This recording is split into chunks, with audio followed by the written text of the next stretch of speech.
നമസ്കാരം, ഞാൻ അരുൺ. അപ്പോൾ നമ്മുടെ ഇന്നത്തെ വീഡിയോ എന്ന് പറയുന്നത് റിയൽമിയുടെ പുതിയ മോഡലായിട്ടുള്ള റിയൽമി 8i എന്ന് പറയുന്ന സ്മാർട്ട് ഫോണിൻ്റെ ഒരു ഡീറ്റെയിൽ ആയിട്ടുള്ള ഒരു അൺബോക്സിങ് ആൻഡ് റിവ്യൂ ആണ്. അപ്പോൾ നമ്മൾ ഈ ഒരു ഫോണിൻ്റെ ഒരു സ്പെസിഫിക്കേഷൻ റിവ്യൂ വീഡിയോ നമ്മൾ മുൻപിട്ടുണ്ടായിരുന്നു. അപ്പോൾ അതിനകത്ത് കുറേ പേര് കമൻറ്റ് ചെയ്തിട്ടുണ്ടായിരുന്നു ഈ ഒരു ഫോണിൻ്റെ അൺബോക്സിങ് വീഡിയോ വേണം എന്ന് പറഞ്ഞുകൊണ്ട്. അപ്പോൾ നമ്മൾ എന്തായാലും ഈ ഒരു ഫോണിൻ്റെ അൺബോക്സിങ് വീഡിയോ ചെയ്യാൻ തീരുമാനിച്ചിരിക്കുകയാണ്. അപ്പോൾ ഇന്നത്തെ വീഡിയോ എന്ന് പറയുന്നത് റിയൽമി 8i എന്ന് പറയുന്ന ഒരു ബഡ്ജറ്റ് ഫ്രണ്ട്ലി ഒരു ഗെയിമിംഗ് ഫോണിൻ്റെ ഒരു ഡീറ്റെയിൽ ആയിട്ടുള്ള ഒരു അൺബോക്സിങ് ആൻഡ് റിവ്യൂ ആണ്. അപ്പോൾ ഇതാണ് റിയൽമി 8യുടെ ബോക്സ് എന്ന് പറയുന്നത്. ഇവിടെ മുകളിലായിട്ട് number 1 quality smart phone brand എന്ന് കൊടുത്തിട്ടുണ്ട്. അതുപോലെ താഴെ റിയൽമിയുടെ ലോഗോയും കാര്യങ്ങളും കൊടുത്തിട്ടുണ്ട്. പിന്നെ വലുതായിട്ട് മോഡൽ നെയിം റിയൽമി 8i എന്ന് കൊടുത്തിട്ടുണ്ട്. പിന്നെ സൈഡിലായിട്ടും ഇവിടെ മോഡലിൻ്റെ പേരും കാര്യങ്ങളൊക്കെ കൊടുത്തിട്ടുണ്ട്. ഇനി ഒരു ഫോണിൻ്റെ ബോക്സിൻ്റെ ബാക്ക് സൈഡിൽ കുറച്ച് ഡീറ്റെയിൽസ് കൊടുത്തിട്ടുണ്ട്. നമുക്ക് ജസ്റ്റ് വായിച്ച് നോക്കാം. ഇവിടെ ഇത്തരത്തിൽ മീഡിയടെക്കിൻ്റെ ഹീലോ G96 ആണ് ഇതിൻ്റെ പ്രോസസ്സർ എന്ന് കൊടുത്തിട്ടുണ്ട്. പിന്നെ 120 ഹെർട്സിൻ്റെ ഒരു സ്ക്രീൻ റിഫ്രഷ് റേറ്റ് ഉണ്ട്. 5000 mAh ബാറ്ററി ഉണ്ട്. 50 മെഗാ പിക്സലിൻ്റെ ഒരു AI ട്രിപ്പിൾ ക്യാമറയാണ്. 18 വാട്ടിൻ്റെ ഫാസ്റ്റ് ചാർജാണ്. Ultra fast fingerprint scanner, അങ്ങനെ കുറേ കാര്യങ്ങൾ ഈ ഒരു ഫോണിനെ കുറിച്ചുള്ള ഒരുവിധ സ്പെസിഫിക്കേഷൻ കാര്യങ്ങളൊക്കെ ഈ ഒരു ഫോണിൻ്റെ ബോക്സിൻ്റെ ബാക്ക് സൈഡിലും ഇവിടെ കൊടുത്തിട്ടുണ്ട്. പിന്നെ താഴെ പവേർഡ് ബൈ ആൻഡ്രോയിഡ് എന്ന് കൊടുത്തിട്ടുണ്ട്. പിന്നെ അതിൻ്റെ മെയിൻ ഡീറ്റെയിൽസും കാര്യങ്ങളൊക്കെയാണ് ഇവിടെ ബോക്സും കൊടുത്തിട്ടുള്ളത്. അപ്പോൾ നമുക്ക് ഈ ഫോണിൻ്റെ മെയിൻ ബോക്സ് നമുക്ക് ഇത്തരത്തിൽ ഓപ്പൺ ആക്കി കഴിഞ്ഞാൽ ഇവിടെ ഒരു പേപ്പർ ബോക്സ് നമുക്ക് കിട്ടും. അപ്പോൾ ഈ ഒരു പേപ്പർ ബോക്സിനകത്ത് ആണ് ഈ ഒരു ബാക്ക് പൗച്ച് കിട്ടുന്നത്. ഇതൊരു വളരെ ട്രാൻസ്പെറൻ്റ് ആയിട്ടുള്ളൊരു ബാക്ക് പൗച്ച് ഒന്നുമല്ല കേട്ടോ. ഇത് കുറച്ചൊരു സ്മോക്കി ആയിട്ടുള്ളൊരു പൗച്ചാണ്. സാധാരണ നമുക്ക് ഈ ഒരു ഫോണെന്നല്ല ഏതൊരു ഫോൺ വാങ്ങിയാലും അതിൻ്റെ കൂടെ കിട്ടുന്ന വളരെ ട്രാൻസ്പെറൻ്റ് ആയിട്ടുള്ള പൗച്ചുകളൊക്കെ 1-2 ആഴ്ച കഴിഞ്ഞാൽ അതൊരു കളറൊക്കെ മാറി ഒരു മഞ്ഞ കളറൊക്കെ ആയിട്ട് മാറുന്നത് നമുക്ക് കാണാൻ പറ്റുന്നുണ്ട്. അപ്പോൾ ഇതൊരു സ്മോക്കി പൗച്ചാണ് കൊടുത്തുള്ളത്. നമ്മൾ റെഡ്മിയുടെ ഫോണുകളൊക്കെ അൺബോക്സ് ചെയ്യുമ്പോഴും ഇത്തരത്തിലുള്ള സ്മോക്ക് കളറായിട്ടുള്ള പൗച്ചുകൾ കണ്ടിട്ടുണ്ട്. അപ്പോൾ ഇതാണ് റിയൽമി 8i എന്ന് പറയുന്ന സ്മാർട്ട് ഫോൺ. നമുക്കത് മാറ്റി വയ്ക്കാം. ഈ ഫോണിൻ്റെ ബോക്സിൻ്റെ കൂടെ എന്തൊക്കെ കിട്ടുന്നുണ്ട് എന്ന് നമുക്ക് നോക്കാം. അപ്പോൾ ഇത്തരത്തിൽ ഈ ഒരു ബോക്സിനകത്ത് നമുക്കൊരു 18 വാട്ടിൻ്റെ ഒരു ഫാസ്റ്റ് ചാർജിങ് അഡാപ്റ്റർ കിട്ടുന്നുണ്ട്. പിന്നെ ചാർജിങ്ങിന് വേണ്ടി ഒരു കേബിളും കിട്ടുന്നുണ്ട്. അത് ടൈപ്പ് C കേബിളാണ് വരുന്നത് കേട്ടോ. അപ്പോൾ നമ്മൾ ഈ ഒരു ഫോൺ വാങ്ങിക്കുമ്പോൾ നമുക്ക് ഈ ഒരു 3 ആക്സറീസ്, ഒരു ചാർജിങ് കേബിൾ, ചാർജിങ് അഡാപ്റ്റർ, പിന്നെ ബാക്ക് പൗച്ച്, പിന്നെ സിം എജക്റ്റിംഗ് ടൂളും കിട്ടുന്നുണ്ട്. പിന്നെ സ്ക്രീൻ ഗ്ലാസ്സിൽ അതായത് സ്ക്രീൻ പ്രൊട്ടക്ഷൻ സ്റ്റിക്കർ ഈ ഒരു ഫോണിൻ്റെ ഡിസ്പ്ലേ ഓൾറെഡി ഒട്ടിച്ചിട്ടാണ് വരുന്നത്. അപ്പോൾ അതുകൊണ്ട് ഇത്തരം ആക്സറീസൊക്കെ ഈ ഫോൺ വാങ്ങിക്കുമ്പോൾ നമുക്ക് ഇതിൻ്റെ കൂടെ കിട്ടുന്നുണ്ട്. ഹെഡ്സെറ്റ് ഒഴിച്ച് ബാക്കിയെല്ലാം കിട്ടുന്നുണ്ടെന്ന് പറയാം. അപ്പോൾ ഇതാണ് റിയൽമി 8i എന്ന് പറയുന്നത്. എൻ്റെ കയ്യിൽ പിടിക്കുമ്പോൾ തന്നെ അറിയാം അത്യാവശ്യം കുറച്ച് വലുപ്പം കൂടിയ മോഡൽ തന്നെയാണിത്. ഇതിൻ്റെ സ്ക്രീൻ എന്ന് പറയുന്നത് 6.6 ഇഞ്ചാണ് വരുന്നത്.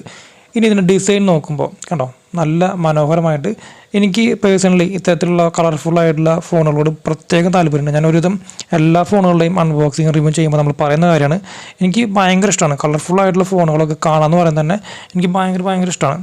കണ്ടോ, നല്ല ഭംഗിയാണ്. നല്ല ലൈറ്റിംഗ് കണ്ടീഷനിലൊക്കെ പലതരത്തിലുള്ള കളറുകൾ ഇങ്ങനെ മിന്നി മറയുന്നുണ്ട്. ഇത് 2 കളർ വേരിയൻ്റാണ് അവൈലബിൾ ആയിട്ടുള്ളത് കിട്ടുന്നത്. ഇതും കിട്ടുന്നുണ്ട്. പിന്നെ ഒരു ബ്ലാക്ക് കളറും വരുന്നുണ്ട്. താഴെ റിയൽമിയുടെ ബാഡ്ജും കാര്യങ്ങളൊക്കെ നല്ല ഭംഗിയിൽ കൊടുത്തിട്ടുണ്ട്.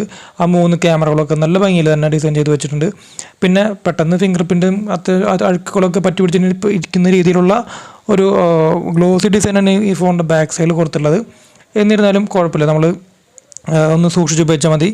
പിന്നെ 2.5D കർവഡ് ഡിസൈനാണ് വരുന്നത്. ഇതൊരു ഗ്ലാസ് ബോഡി എന്നല്ല കേട്ടോ, പ്ലാസ്റ്റിക് ബോഡിയാണ് കേട്ടോ. ഒറ്റനോട്ടത്തിലൊരു ഗ്ലാസ് എന്ന് തോന്നും, ഇതൊരു പ്ലാസ്റ്റിക് ബോഡി ഡിസൈനാണ് വരുന്നത്.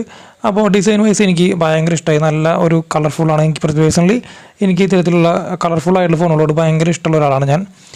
സൈഡിൽ നോക്കുകയാണെങ്കിൽ തിക്നെസ് അത്യാവശ്യം ഒരു 5000 mAh ബാറ്ററിയുള്ള ഫോണിന് വേണ്ട ഒരു തിക്നെസ് തന്നെ വരുന്നുള്ളൂ. ഓവർ തിക്നെസ് ഒന്നുമില്ല. സൈഡിൽ തന്നെയാണ് ഫിംഗർ പ്രിൻറ്റ് സ്കാനറും കാര്യങ്ങളൊക്കെ വരുന്നത്. അതുപോലെ സാധാരണ ഓപ്പോയുടെ ഫോണിൽ കാണുന്ന രീതിയിലുള്ള ഒരു ലെഫ്റ്റ് സൈഡിൽ തന്നെയാണ് ഇതിൻ്റെ വോളിയം അപ്പ് ആൻഡ് ഡൗൺ കീകളും കാര്യങ്ങളൊക്കെ കൊടുക്കുന്നത്. അപ്പോൾ ഡൈമെൻഷനലി അത്യാവശ്യം എനിക്ക് ഇഷ്ടപ്പെട്ടു. കൈനകത്തൊക്കെ ഇരിക്കുമ്പോൾ അത്യാവശ്യം നല്ലൊരു ഇൻഹാൻഡ് ഫീലും കാര്യങ്ങളൊക്കെ നമുക്ക് കിട്ടുന്നുണ്ട്. കയ്യിൽ നിന്ന് അങ്ങനെ വഴുതി പോകുന്ന രീതിയിലോ അല്ലെങ്കിൽ ഒരു ഡിസ്റ്റർബ് ആവുന്ന രീതിയിലൊന്നും നമുക്കത് ഫീൽ ചെയ്യുന്നില്ല. നല്ലൊരു ഡിസൈൻ വൈസൊക്കെ അടിപൊളി തന്നെയാണ് കേട്ടോ. താഴെ നോക്കിയാൽ നമുക്ക് ഇത്തരത്തിലൊരു ചാർജിങ് പോർട്ട് C ടൈപ്പ് കാണാം. സ്പീക്കറിൻ്റെ ഗ്രില്ലുകൾ റൈറ്റ് സൈഡിൽ കാണാം. മൈക്രോഫോണിൻ്റെ ഒരു ഹോൾ കാണാം. 3.5mm ഓഡിയോ ജാക്കിൻ്റെ ഒരു ഹോളും കാണാം.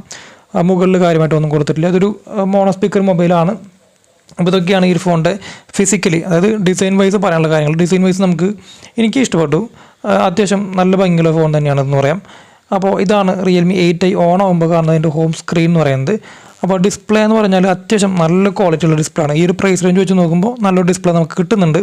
ഇതിൻ്റെ ഡിസ്പ്ലേ എന്ന് പറയുന്നത് 6.6 ഇഞ്ചിൻ്റെ ഒരു ഫുൾ HD+ ഒരു ഡിസ്പ്ലേ ആണ് വരുന്നത്. LCD ഡിസ്പ്ലേ ആണ് വരുന്നത്. അതിനകത്ത് 120 ഹെർട്സിൻ്റെ ഒരു സ്ക്രീൻ റിഫ്രഷ് റേറ്റ് വരുന്നുണ്ട്. അപ്പോൾ അതിലേക്ക് നമുക്ക് വരാം. ഇപ്പോൾ ഇത്തരത്തിൽ ആണ് ഡിസ്പ്ലേ നല്ല അത്യാവശ്യം ബ്രൈറ്റ്നസ് ഉണ്ട്. ഇപ്പോൾ നിങ്ങൾ സ്ക്രീനിൽ കാണുന്ന പോലെ തന്നെ അത്യാവശ്യം നല്ല ബ്രൈറ്റ്നസും കാര്യങ്ങളും നമുക്ക് കിട്ടുന്നുണ്ട്. അതിന് ഫ്രണ്ട് ക്യാമറ ഒരു പഞ്ച് ഹോളായിട്ടാണ് കൊടുത്തിട്ടുള്ളത്. ബ്രൈറ്റ്നസ് ഫുള്ളാക്കി കഴിഞ്ഞാലും നല്ല ഒരു അത്യാവശ്യം വേണ്ട ഒരു ബ്രൈറ്റ്നസും കാര്യങ്ങളൊക്കെ നമുക്ക് കിട്ടുന്നുണ്ട്, ഫീൽ ചെയ്യുന്നുണ്ട്. നല്ലൊരു ക്വാളിറ്റി ഉണ്ട്. അതിൻ്റെ താഴെ ബസലുകളൊക്കെ വളരെ കുറവാണ്. സൈഡിലും വളരെ ലൈറ്റായിട്ടുള്ള ഒരു ചിഹ്നമാണ് വരുന്നത്. അപ്പോൾ കൈനകത്ത് പിടിക്കുമ്പോൾ തന്നെ അത്യാവശ്യം ഇപ്പോൾ നിങ്ങൾ സ്ക്രീനിൽ കാണുന്ന പോലെ തന്നെ ഒരു ഫുൾ സ്ക്രീൻ അനുഭവം നമുക്ക് ഇതിനകത്ത് നിന്ന് കിട്ടുന്നുണ്ട്. ഇനി അടുത്ത് പറയേണ്ടത് ഈ ഫോണിൻ്റെ ഒരു ടച്ച് റെസ്പോൺസ് റേറ്റ് തന്നെയാണ് കേട്ടോ. അതായത് 120 Hz ആണ് ഈ ഫോണിൻ്റെ റിഫ്രഷ് റേറ്റ് എന്ന് പറയുന്നത്. ഈ ഒരു പ്രൈസ് റേഞ്ചിനകത്ത് ഇത്തരത്തിലെ ഒരു 120 Hz റിഫ്രഷ് റേറ്റ് ഒക്കെ വരുന്ന മറ്റ് മോഡലുകൾ നമുക്ക് കാണാൻ കിട്ടില്ല. അപ്പോൾ അതുകൊണ്ട് തന്നെ നല്ലൊരു ഡിസ്പ്ലേ ക്വാളിറ്റി നമുക്കിതിനകത്ത് കിട്ടും. പിന്നെ നേരത്തെ പറഞ്ഞ പോലെ നമ്മൾ എല്ലാ വീഡിയോയ്ക്കും പറയുന്ന പോലെ ഫുൾ ടൈം നമ്മൾ ഈ ഒരു 120 ഇട്ട് കഴിഞ്ഞാൽ നല്ല രീതിയിൽ ചാർജ് ഇറങ്ങിപ്പോവും. നമ്മൾ ഗെയിം കളിക്കുമ്പോഴോ അല്ലെങ്കിൽ നമുക്ക് ഈ ഒരു 120 Hz റിഫ്രഷ് റേറ്റ് ആവശ്യമുണ്ടെന്ന് തോന്നുന്ന സാഹചര്യത്തിൽ മാത്രം നിങ്ങൾ പരമാവധി ഈ ഇത്തരം ഇതൊക്കെ ഉപയോഗിക്കുക. അല്ലാത്തപ്പോൾ നമ്മൾ നോർമലായിട്ടോ അല്ലെങ്കിൽ ഓട്ടോമാറ്റിക്കായിട്ട് ഇടുകയോ സ്റ്റാൻഡേർഡായിട്ട് ഇടുകയോ ഒക്കെ ചെയ്യുന്നതാണ് എപ്പോഴും നല്ലത്. അപ്പോൾ ഇതൊക്കെയാണ് ഇതിനെക്കുറിച്ച് പറയാനുള്ള. ഡിസ്പ്ലേ അത്യാവശ്യം നല്ലതാണ്. പിന്നെ ഇതിനകത്ത് കുറച്ച് അനാവശ്യമായ ആപ്പുകളുണ്ട്, കുറച്ചധികം ഉണ്ട്. അതായത് ഞാൻ ടോട്ടലി ഉണ്ട് നോക്കിയപ്പോൾ മൊത്തം 12-13 ആപ്പുകളാണ് ഇതിനകത്ത് ഉണ്ട്. നമുക്ക് ആവശ്യമില്ലെങ്കിൽ നമുക്ക് അൺഇൻസ്റ്റാൾ ചെയ്ത് കളയാം. അത് ഫോൺ പേ, Amazon prime video, prime music, Josh, Moj, Snapchat, daily കണ്ട്, അങ്ങനെ 10-12ഓളം ആപ്പുകൾ അനാവശ്യമായിട്ട് ഇതിനകത്ത് കിടക്കുന്നുണ്ട്. അത് ആവശ്യമുണ്ടെങ്കിൽ ഉപയോഗിക്കാം, ആവശ്യമില്ലാത്തത് നമുക്ക് കളയാം. ഒരുവിധം ആപ്പൊക്കെ നമ്മൾ ഉപയോഗിക്കുന്നതാണ്. എന്നിരുന്നാലും ആവശ്യമില്ലാത്തൊക്കെ നമുക്ക് കളയാനുള്ളൊരു സൗകര്യം കൂടി ഉണ്ട്.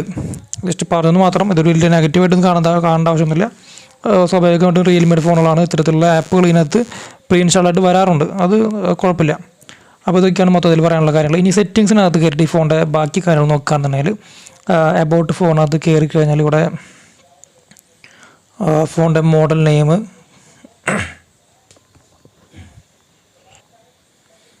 കൊടുത്തിട്ടുണ്ട് Realme 8i. അതുപോലെ തന്നെ ഇതൊരു ഫോൺ പ്രവർത്തിക്കുന്നത് ആൻഡ്രോയിഡ് വേർഷൻ 11ലാണ് പ്രവർത്തിക്കുന്നത്. നമുക്ക് എന്തായാലും ഫ്യൂച്ചറിൽ ഒരു 2-3 മാസം കഴിഞ്ഞാൽ ഒരു ആൻഡ്രോയിഡ് 12ലേക്കുള്ള ഒരു അപ്ഡേറ്റ് കിട്ടാൻ സാധ്യതയുള്ള ഒരു പ്രൊഡക്റ്റ് തന്നെയാണത്. കാരണം ഇതിൻ്റെ പ്രോസസ്സർ എന്ന് പറയുന്നത് മീഡിയടെക്കിൻ്റെ ഹീലിയോ G96 ആണ്. അതുകൂടിയും കൊടുത്തിട്ടുണ്ട്, താഴെ കൊടുത്തിട്ടുണ്ട്. 2.3 GHz ഒരു പ്രോസസ്സറാണ് വരുന്നത്. Realme UI വേർഷൻ 2.0ലാണ് ഈ ഫോൺ പ്രവർത്തിക്കുന്നത്. അപ്പോൾ അത്തരം കാര്യങ്ങളൊക്കെ ഇവിടെയും കൊടുത്തിട്ടുണ്ട്. അപ്പോൾ ഈ ഫോണിൻ്റെ ബാറ്ററിയിലേക്ക് വരാം. 5000 mAh ആണ് ഈ ഫോണിൻ്റെ ബാറ്ററി എന്ന് പറയുന്നത്. ഈ 5000 mAh ബാറ്ററിക്കകത്ത് 18 വാട്ടിൻ്റെ ഒരു ഫാസ്റ്റ് ചാർജും കൊടുക്കുന്നുണ്ട്. അപ്പോൾ ബാറ്ററി ബാക്കപ്പ് ആയാലും അത്യാവശ്യം നല്ല രീതിയിൽ നിൽക്കും. പിന്നെ ഈ ഒരു പ്രൈസ് റേഞ്ച് വെച്ച് നോക്കുമ്പോൾ നല്ലൊരു ബാറ്ററി ബാക്കപ്പും നല്ലൊരു രീതിയിലൊരു ഫാസ്റ്റ് ചാർജിങ് കിട്ടുന്നുണ്ട്. അത് ടൈപ്പ് സിയും കൂടി വരുന്നുണ്ട്. റിവേഴ്സ് ചാർജിങ് ടെക്നോളജിയും കാര്യങ്ങളൊക്കെ ഇതിൻ്റെ ഒരു ചാർജിങ് ഭാഗത്തും വരുന്നുണ്ട്. അപ്പോൾ മൊത്തത്തിൽ നോക്കുമ്പോൾ എല്ലാം കൊണ്ടും അത്യാവശ്യം എല്ലാ പവർ പാക്കഡായിട്ടുള്ള ഒരു മൊബൈൽ തന്നെയാണ്. ഇനി നമുക്ക് ഈ ഒരു ഫോണിൻ്റെ ക്യാമറയിലേക്ക് വരാം. ഈ ഫോണിൻ്റെ ക്യാമറ എടുത്തിട്ട് ബാക്കി കാര്യങ്ങൾ നോക്കാം. ഈ ഒരു ഫോൺ എന്ന് പറയുന്നത് ഒരു ബഡ്ജറ്റ് ഫ്രണ്ട്ലി ഫോണാണ്. ഇതൊരു ക്യാമറയ്ക്ക് വേണ്ടി ഇറക്കുന്ന ഒരു മോഡലൊന്നും അല്ല കേട്ടോ. എന്നിരുന്നാലും അത്യാവശ്യം ഒരു കുഴപ്പമില്ലാത്ത ക്യാമറ ക്വാളിറ്റി കിട്ടുന്നുണ്ട്. 50 MP ഈ ഫോണിൻ്റെ മെയിൻ റിയർ ക്യാമറ എന്ന് പറയുന്നത്. എന്നിരുന്നാലും ഇതൊരു ക്യാമറയ്ക്ക് വേണ്ടിയിട്ട് മാത്രം നിങ്ങൾ ഈ ഫോൺ വാങ്ങിക്കുകയാണെന്നുണ്ടെങ്കിൽ അത്രയ്ക്ക് ചിലപ്പോൾ സാറ്റിസ്ഫൈ ആവാൻ സാധ്യത കുറവാണ്. ഇതിപ്പോൾ നമ്മൾ ലൈവായിട്ട് എടുത്തൊരു ഫോട്ടോ ആണ്. അത്യാവശ്യം കുഴപ്പമില്ലാത്ത നല്ലൊരു ഔട്ട്പുട്ട് നമുക്ക് കിട്ടുന്നുണ്ട്. ഇത് വളരെ ലൈറ്റ് കുറഞ്ഞ ഒരു കണ്ടീഷനിൽ നമ്മൾ എടുത്തിട്ടുള്ളൊരു ഫോട്ടോ ആണ്. വളരെ സൂം ചെയ്താലും ഒന്നും അതിൻ്റെ ഒരു ക്വാളിറ്റി നഷ്ടപ്പെടുന്നില്ല. നല്ലൊരു ക്വാളിറ്റി കിട്ടുന്നുണ്ട്. നമ്മൾ നോർമൽ ഫോട്ടോഗ്രാഫിക്ക് അത്യാവശ്യം നല്ല ഔട്ട്പുട്ട് കിട്ടുന്നുണ്ട്. നമ്മൾ ക്യാമറയ്ക്ക് വേണ്ടി മാത്രം എടുക്കുകയാണെന്നുണ്ടെങ്കിൽ ഞാൻ ഈ ഒരു ഫോൺ അധികം സജസ്റ്റ് ചെയ്യില്ലെന്ന് മാത്രം പറയുന്നുള്ളൂ. ഓവറോൾ കുഴപ്പമില്ലാത്തൊരു ക്യാമറ കിട്ടുന്നുണ്ട്. അതുപോലെ തന്നെ ഇവിടെ നമുക്ക് വീഡിയോ 1080 റെസൊല്യൂഷനകത്ത് 30 ഫ്രെയിം പെർ സെക്കൻഡ് എടുക്കാൻ പറ്റും. നൈറ്റ് മോഡ് വരുന്നുണ്ട്, ഫോട്ടോ മോഡ് വരുന്നുണ്ട്, വീഡിയോ മോഡ് വരുന്നുണ്ട്, പോർട്രേറ്റ് മോഡ് വരുന്നുണ്ട്. പിന്നെ 50 MP ഒരു ഹൈ റെസൊല്യൂഷൻ വീഡിയോ ഫോട്ടോ എടുക്കാനുള്ള ഒരു മോഡ് വരുന്നുണ്ട്.